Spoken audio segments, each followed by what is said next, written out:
anything that's fresh, any fresh stats that you have to say, especially, or fresh research that you have, especially for 2021. So we can start with Yazen. Yeah, thank you for having me, first of all. I think in terms of the sector in 2020 and 2021, obviously with the COVID pandemic, there was a lot of disruptions in trade and imports, and at the beginning, a lot of this was expected to be short term, and then it moved on to be a longer term situation. So we had to adapt. In terms of the consumer demand, I believe that organic has a strong presence. It already had a trend upwards on the shelves, and I think that trend continued and probably was reinforced as people were looking for they were looking for healthier options, especially that was the main topic of conversation around the pandemic and the immune system and things like that. In terms of local agriculture, the government has been doing a lot of programs to support local agriculture to enhance productivity of available farms, and but at the same time, costs have been rising around the world for inputs. Um, so there's been a lot of pressures on the industry as well, positive forces and some negative forces. But I think we still haven't gotten out of the current situation we're in, and things haven't returned back to a more normalized fashion. And I'm talking as a production. Hello, Mr. Panas. How are you? Good morning, everyone. My apologies for the delay. I had some issues with the connection. It's a pleasure to be with you. Oh, no issues at all, and very glad that Managi is on board, and they are our sponsor as well. So a very warm welcome to you. Thank So you we very are much. already Thank you very started much. out. Thank you.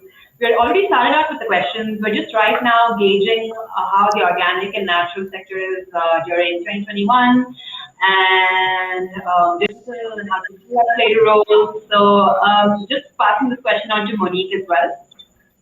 Okay, great. So organic health and wellness has been on the rise in the previous 3 years for the past decades, and this has been accelerated by the pandemic.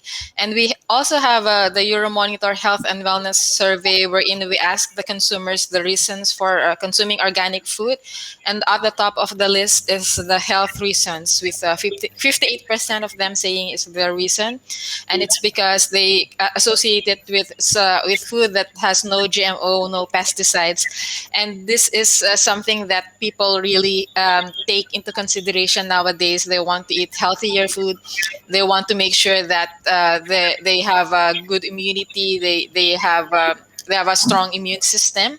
Second of that is food safety, which is also really related with food security. Again, with the pandemic that's happening, this is something that is being highlighted, that the food should be safe, and organic benefited from it because it is verified by certification bodies. So people have that kind of confidence that this is certified. This is something that I can consume safely. And then third is environmental concern, with 47% of of consumers saying that this is their main reason for consuming organic food. And it because it saves the planet from soil and water pollution, and it does not use conventional agricultural chemical fertilizers. So we are also expecting this to be carry on, especially with this year that the pandemic is still very much present, and we also see more farms or more people in the supply chain prioritizing this organic and natural products, as well as the retailers, as Miguel has mentioned earlier. And Panos, from a global perspective, what is your opinion on organic and natural products in 2021?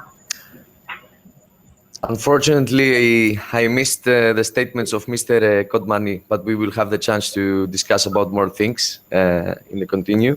So I would like to agree with Monique regarding the statistics. Of course, we saw a rise in the organic sector because indeed most of the consumers were looking for products that would be able to immunize, actually to help the immunization system to work better regarding the virus, and we saw a trend coming up regarding healthy food and healthy nutrition in general. So I would like to agree with that. Because I'm a broker and I work a lot with logistics, I would like to add another important factor, which was, let's say, a challenging factor regarding the organic market. And this has to be with the shipment and the transportation, because you understand that organic cultivation, it's more expensive than conventional. So in combination with the rise on the fuel fares and the rise in the cost of the logistics during the pandemic, the crisis with the Suez Canal as well, it's actually showed that there were some kind of issues and huge increase regarding the transportation costs. So there is a challenge now regarding the prices, because especially if we're talking about air freight, for example, in countries that we work with, like Singapore or Hong Kong, for example, the rise in the prices of the fuel fares in the combination with the organic cultivation being expensive in the first place, this is very challenging marketing wise, because you have to convince the buyers that they have to buy the organic products and they have to go to the shelf with a reasonable price for the consumer, because of course we know the benefits. People are starting to realize the benefits more and more, but we still have to communicate it much better in order to convince the consuming audience that they will have to pay this additional price for the organic products. Now, regarding Greece in general, we have a huge variety of organic fresh produce, both for fruits and vegetables. Our exports have been steadily rising and actually increasing for the past 4 years. We have the example of kiwi, for example, is a very, very good example. We are fourth in kiwi production at the moment. We have been fifth, sixth, and seventh for the past years, but the annual increase in volume is going steadily up. And I strongly believe that investors should look in cultivation methods and of course see how they will be able to consolidate the orders and to manage warehousing, cooling, and everything in order to stay competitive in the global market. Talking about kiwi, are there any, Yazen, are there any fruits and veggies trending here in the region that consumers love, absolutely love, and can't do without? So if you don't mind repeating the question. Sure. Are there any fruits and veggies or fresh produce in general that is trending here in the region and that customers just basically can't do without? Of course, the basics are always there. Organic cucumber is one of the main products here in the Middle East that has a huge market share, especially local produced. I think it's actually impressive on the shelves. It compares to conventional, or maybe has a bigger market share. This is on the retail level, of course. Organic bananas are a huge hit, and we're always missing supplies. There's always a huge demand for organic bananas coming out of South America. These are the main things that caught my attention. But one of the key trends is introducing a wider range of products. Usually in the UAE, farmers are specialized in cucumbers, tomatoes, peppers, eggplants, maybe some open field. But now, talking about unique types of chilies, unique herbs, different types of root crops, and different varieties. So mini cucumbers, large cucumbers, European zucchini sizes, different. Um, just supplying the market with more unique products locally. So these are the trends that we see on that end. And anything to add, Mani? I think I would agree with that. Like I've been to the Emirates Bio Farm, by the way, and same thing that Yazen was mentioning. Like people are, in line with the organic vegetables and fruits that they are growing in the farm. So one another aspect that adds into that sort of equation is that people are also moving towards healthy eating. Like for example, salads. So what are the ingredients for the salad? So we have the tomatoes, we have the cucumbers, and we have and before it was like the regular fruits and vegetables, the non-organic ones, and now all of this food service companies are also moving towards organic produce. And then moving So, on, yeah. Yes, Panos? I don't think I have to. I will need to add something more because the co-speakers just said. I totally agree with them. I would also add regarding the fruit market, which is something we emphasize more compared to vegetables. We see a strong interest in organic strawberries as well from buyers from the region. Maybe cherries and peaches now, which is the season. We have huge potential for those fruits as well. And I would like, it was a very nice addition from Monique regarding the salad components, let's say, which is indeed cucumber, tomato. And I would like to add olives, because organic olives as well have a huge increase at the moment. And of course, the main component, which is something we promote a lot as a country in Greece here as well, which is the organic extra virgin olive oil. Yes, of course. I've actually had organic strawberries from Greece, and wow, they're just so amazing. Really nice fresh strawberries. I had them near the beach. They were really good. Thank you. Thank you. We have very big production. Yes. Now, again to Yazen, could you let us know more about food security in the region? Food security, specifically for the UAE, has been a big topic. We are lucky and fortunate to have a Minister of Food Security, Her Excellency Mariam Al Muhairi, who established, I believe, the food security agenda from 2018.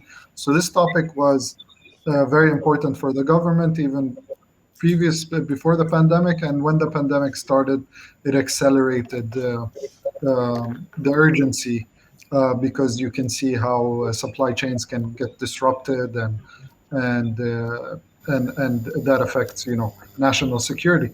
So we have a very strong agenda that's being worked towards. That has a strong elements to support high tech agriculture as well as organic agriculture. So the general idea is to have high value production crops in the UAE that have a high superior quality, that are available all year round, and also to a lot of people think that the UAE would aim to produce everything locally. This is impossible. We currently import, let's say, 90%. So moving up to having 20% production or 25% production locally is a huge task, and that is what's being worked on. The other thing is that to diversify our sources. So if we had traditional trading partners, the UAE has branched out to ensure that we have 5 or 6 or more countries that we import in from every strategic crop, and then improving one of the main things they are working on is improving local talents. So now there are programs, especially with the military, to have training programs on farms, and also establishing model farms that have high tech and low tech and organic, to train more and expand the knowledge base that's available in the country. So food security is an extremely big topic here that's being worked on. In the region, I'm not an expert. I don't know how others are reacting to the current challenges. And Monique, what do you have to say about that? Yes, so we have the food security system in place, the National Food Security, and we're aiming to be the #1 in the Global Food Security Index by 2051 with the different measures that Yazen has already mentioned. And the one thing also that I would like to highlight is that the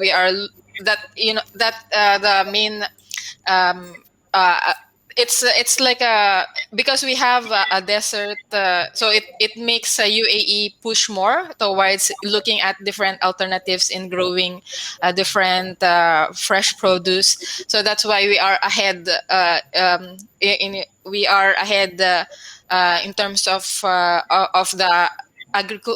the technologies, because we are we are we have no choice. Basically, we have to look at other ways, and that's the advantage of UAE. And also we know that there will be like a hub for all of these technologies to be developed further, and we know that the government is strongly supporting these initiatives, all of these startups, and of course we support it, and we believe that it can be achieved during the time frame that was mentioned. So there is a lot of government support in general for local produce. And Panos, do you have anything to say about food security as a whole? Yes, in contradiction with UAE, for example, we produce most of the fruits and vegetables, so we import very little things like I would say only grain products in general, which comes from Germany, Austria, and countries like these. So for the past 10 years, that has been a strong emphasis in the food security sector, and government has made firm steps towards that direction with all the certifications of the producers. And we have seen during the pandemic as well, but the past years before the pandemic too, that if you don't have high quality standards, you're not able to be competitive in the global markets, and you're not able to achieve the surplus value of the quality that we find in our products. So indeed, according to the other speakers as well, we have made very, very firm steps towards very, very good food security standards and quality standards. Of course, where there are long procedures regarding the certification of the packaging factory, of the production itself, the certifications of the producers, and the cultivation methods that they use as well. And we end up to conclude with products that are able to fulfill the criteria of a demanding market like the UAE, for example, or the Eastern markets that you can penetrate only through quality, I believe, and by promoting actually what anything good that comes out from the product itself and is able to actually, how can I say that, to be able to add value to the nutrition standards of the consuming audience. Brilliant. And now just a question generally for anyone. Where do people import their products from in the region? So the fresh produce that we don't have, where do we import that from traditionally? So, sorry to Yazen? interrupt you. I didn't listen to the question well. If you can repeat, please. Yeah, no problem. So I'm asking, in the Middle East, so where do the retailers or the importers, where do they usually traditionally import their products from? And of course, the world is very accessible for us because we're right in the middle. So what thoughts do you have on that, Yazen? So in the conventional market, we of course import from the huge producers internationally. India is very big, and then rice from Asia, and grains from multiple sources, and corn from the US, and animal feed. So major exporters, usually Dubai, is a huge trading hub. The UAE is a huge trading hub. So we have access to a lot of markets. It's a free market, so you have products from all over the world. In terms of regionally, Iran and Oman are big trading partners with the UAE. And in terms of organic, Lebanon has a strong presence.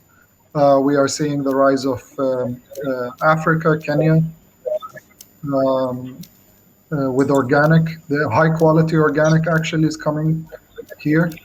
And India has a huge presence, especially when you talk about garlic and onions and things of that nature, ginger. Um, so these are the main sources. And then, of course, Europe. High quality organic is coming out of Spain to the UAE, and Dutch, not so much. In conventional Dutch, yes. But in organic, I think a lot of other countries have stepped up more in Europe. Like Greece. Yeah, hopefully seeing many more Greek organic products here, especially the olive oil, and the strawberries, and the kiwis. Um, and Monique, I think you didn't have anything to add for this, right? Yeah, that's I agree with that. Okay, brilliant. And Panos, if you could ideally import, export part of your produce to the region, which fruits and vegetables would you say would really work here? Yes, I would like to mainly emphasize on the competition because we're exporters. So we make some market research in order to see the competition. I agree with Mr. Kodmani. Indeed, Spain, for example, or Italy have a strong presence in the organic production. In general, regarding Europe, we also see competition rising from Australia and New Zealand regarding fresh products, both conventional and organic, which have been established in the Eastern countries, like I said before, in Hong Kong, Singapore, Taiwan, for example. We also have fresh production from South Korea and Japan as well, with premium products coming out of that. So we see that gradually they're expanding to the Middle East as well with high quality standards. This is something we're trying to cope with in general, and this is something that we are trying to abide from those countries because we share common features, like I said before, regarding the characteristics of the products themselves and the quality standards that we have. And we're trying to make some steps towards that direction because we have the first, how can I say that, the base regarding the materials and the products themselves as Greek producers at the moment. But we have to emphasize on the better marketing strategies and techniques, and we also have to emphasize in quality of not only on products but on services as well. We have to understand the buyers, we have to understand the market better in order to be able to penetrate those markets and to be competitive with people that have been doing that for more years than us, like 20 or 30 years, and have been already established in the market. But I have to ensure you that buyers should be really confident in going with Greek products. Of course, they will have to do a very, very good market research here in Greece as well, with whom they're going to cooperate with. We're building strategic partnerships, like, for example, with Greek, the Hellenic and Arabic Chamber of Commerce, which facilitates the whole process and is able, for example, to validate both parties, both the buyer and the producer exporter, let's say. And I'm strongly confident that this will lead in a rise in the Greek exports in the Middle East region in the coming 3 years, in combination with the geopolitical changes and the diplomatic changes in the region, which actually concludes to some agreements with Turkey, for example, that have been failing for the past months and years. So there is a very good space, let's say a gap that is being created for our products to penetrate the market of the Middle East. And now that we move on to one of the final questions, which we also have from the audience, what criteria should suppliers look at when they're exporting fresh produce to the Middle East, and any advice you have for these suppliers? So, Yazen, we'll start with you. Just to repeat the question, what criteria? What criteria should suppliers have, fresh produce suppliers have, if they want to sell in the region, and any advice for them?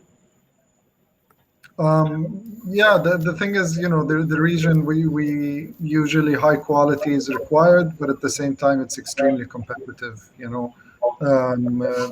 It has access to international markets, so pricing is very challenging. The market is very, very extremely competitive and fast moving. So people have to be able to take risk and adapt and be persistent, or you see a lot of people come in and go out, and then new players come in. And so um, it's not an easy market, but once somebody takes a foothold, I think the potential is huge, especially as a gateway to the rest of the region. UAE plays a very important role. So even though it's a smaller population size than, let's say, Saudi or other neighboring countries, but if a product is successful here and you establish a distribution network from the UAE, then it's a great launching, but as I said, very competitive and requires some lots of work and effort. Indeed, it is very competitive, especially since we have so many cultures from all over. And Monique, anything to add? Yes. If companies would want to supply here in the regions, especially in the UAE, like quality is already a given. Like it has to pass all of the standards that the UAE has in terms of importing food products. And at the same time, the price is also an important aspect because, yes, people are willing to pay more for premium products for them to ensure that what they are eating is healthy for them. What they are, they're willing to pay more in exchange of a better product, so to speak. But at the same time, when we have like more affordable products, then it would give more opportunities to other consumers as well, who want to aspire for that healthier living but are still not are able to afford these kinds of products. And we know that in terms of economies of scale, like once we have more organic farming, once there are support from the government, support from manufacturers, support from retailers to have a farm to fork system in place, then we can be sure, of course, that the organic fresh produce will become more affordable in the future. So that's one thing that if suppliers want to be more competitive, then they can also look at the price ranges that the consumers are able to afford. And Panas, I just wanted to, yeah. Yeah, I don't know if my position is like suitable or appropriate to talk about how to penetrate the region, because it's part of my endeavors as well and my company's endeavors to penetrate the market. But having some experience in fresh produce and the exports of those products, I would say that suppliers should go for consistency, which is really important in fresh production, because we have seen many cases, like Yazen said, for example, before, that people come in and out very quickly from the market because they show some first good impressions, and when they have to handle the demand of the market themselves, they're not really prepared for that. So they may not be able to cover an increase in the demand, for example. They will not be able to cover a consistent plan regarding the quality criteria. So we have fluctuations in the quality, which is not good, not for the buyer and not for the consumer as well. And something last that I always say to my partners, because we work with more than 80 companies from Greece that produce products, that you have to get into the mind of the buyer, not only because a country, for example, is considered richer than us or has a larger purchasing power, that also means that has larger expenses. So when we actually form the pricing policy, it's really important to get in the mind of the buyer and say not only that, okay, this is a rich region, so I'm gonna sell expensive. It doesn't go like this, because you have competition as well, and you have to also be able to get an inside of the market and inside of the country itself, and see how you will be able to actually construct a pricing model that will give you, of course, the profit that is going to be helpful for you to expand, but also for the buyer to gain profit and be also able to be competitive in the market. And we have a few one more audience question before we wrap up with the last question. So anyone can take this. Are consumers educated enough to purchase fresh produce, organic fresh produce? Anyone who wants can take this. Sorry, what was the question? Are consumers educated enough to purchase organic fresh produce in the Middle East or in general? I can speak in terms of, I think there's a lot of misinformation on the shelves, and it's causing confusion. This is an important question.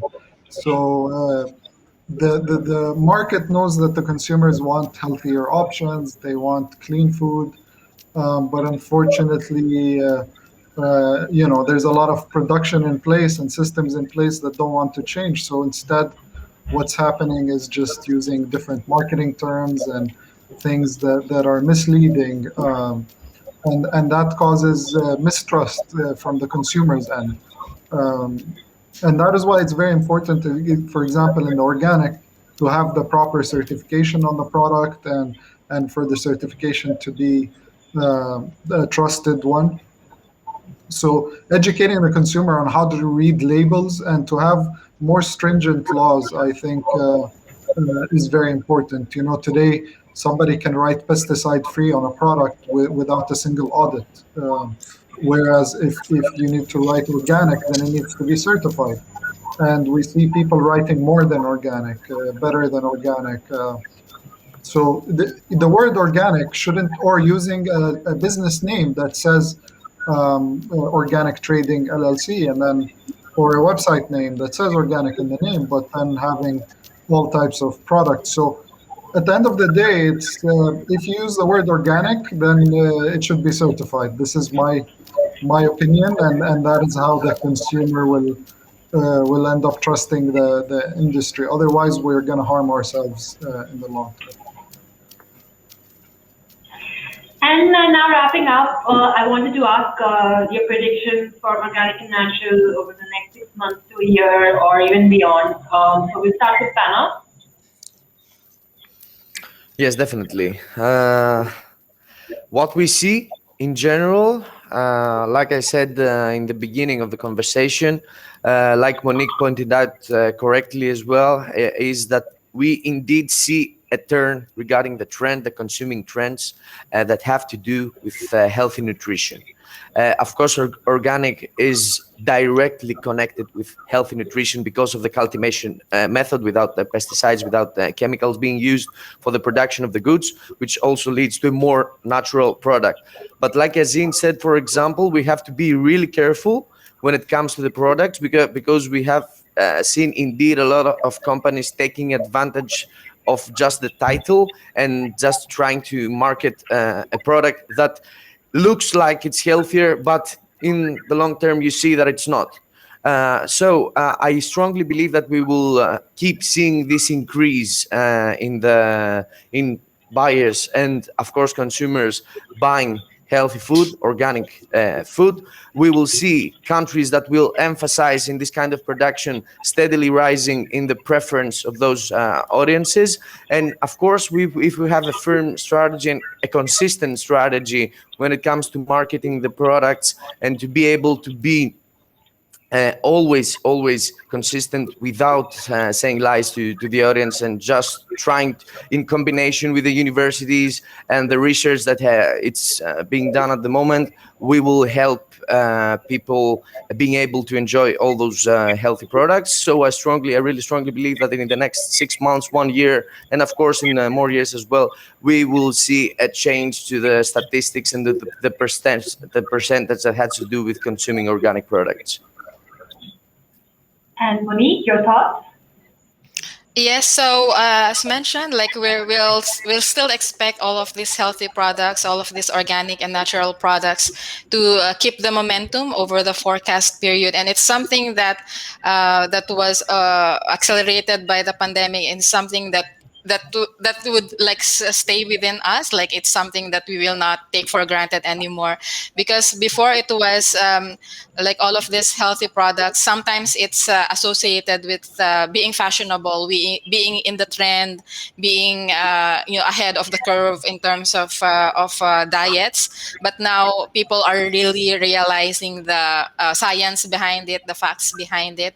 And also one thing that also in relation to the previous question, that people are getting more educated in terms of what are these labels all about. They're reading all the labels now, and they differentiate all of these organic certifications. Like we have bio, we have organic, we have other certifications also abroad, and what are the differences among this. And they also get the chance to choose whichever ones they want. And also um, with what Emirates Bio Farm is doing, like they have also these farm tours where they educate people who visit the farms, and that's where I learned a lot from the organic farming that we have here in the UAE.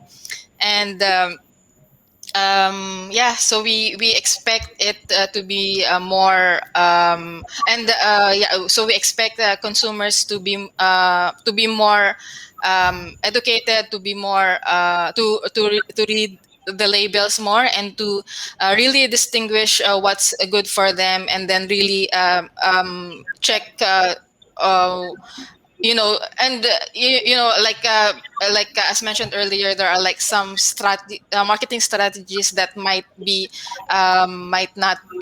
deceiving from the point of view of the consumers. But since consumers are more knowledgeable now, like they really take due effort to review this, to research this, and to know what's best for them. Thanks. I'd just like to add something, Monica. One thing that we haven't talked about and is important. I think a lot of consumers now care about environmental sustainability. So organic, in a lot of ways, some people ask me, is organic healthier? If I'm eating organic Nutella or organic cereal, for example, it's the same recipe, it's the same sugars, it's the same fat, it's the same everything. So you have to know what you're eating just because it's organic. Of course, it has less trace pesticide, but the biggest difference would be the milk that the cows is produced organically, and that means much better environmental impact. The feed for the cows is going to be organic feed, so that means produced in a much more environmentally friendly way. And this is a very, very strong point for organic now, especially that the high tech is struggling with huge energy demands. If you're using LEDs or ACs to grow food, then the energy consumption is extremely high, the carbon footprint. So I think organic has an opportunity now to highlight its strengths as an environmentally sustainable um, production method, and this is very important. I see about 50% of people that care about the health aspect, and then there's 50% that are truly buying it for animal welfare, for environmental friendliness, and things of that nature.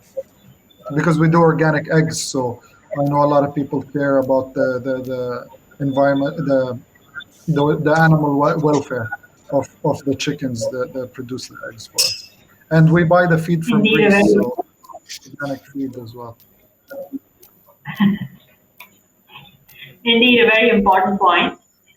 So that wraps it up. That was a very profound and insightful discussion. We discussed everything from environmental sustainability to fresh fruits and veggies that are in trend, to advice for suppliers who want to come into the region. And a big thank you to all our panelists who are live with us, and all the audience who's watching as well. The shows and continued interest in organic and natural products. So thank you very much. Thank you, Thank you everyone. so much. Bye. Thank you very much. Have a good day to everyone. Thank you.